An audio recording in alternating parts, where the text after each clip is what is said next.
Hey there, YouTube.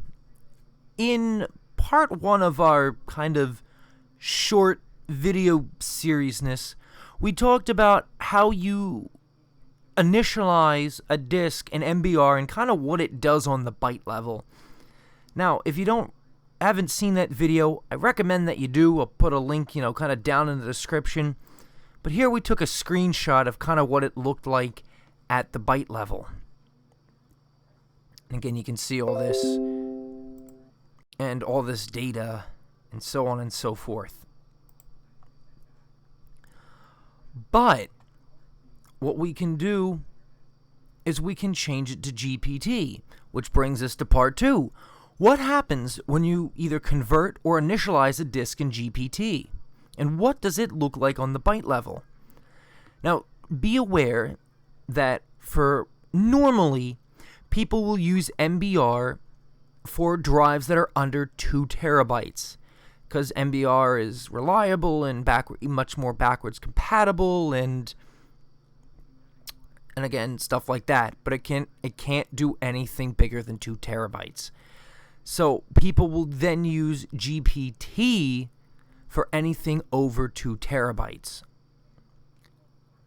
So in this instance, our drive is much smaller than 2 terabytes, but we'll still convert it anyway.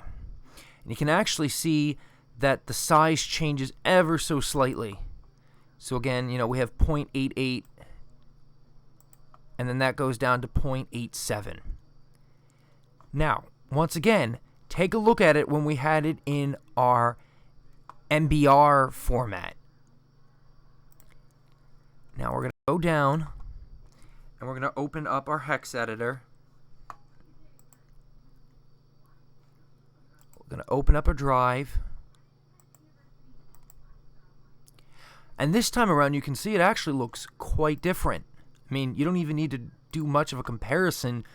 Very, very quite different. You have some stuff down here, and in the second sector of the hard drive,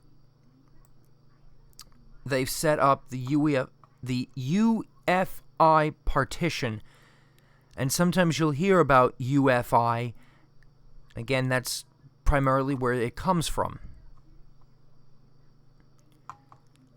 Again, they have a little more data on the third sector, which you did not see in MBR. You only see stuff like that in GPT, and again, we can scroll down, but once again, there's nothing.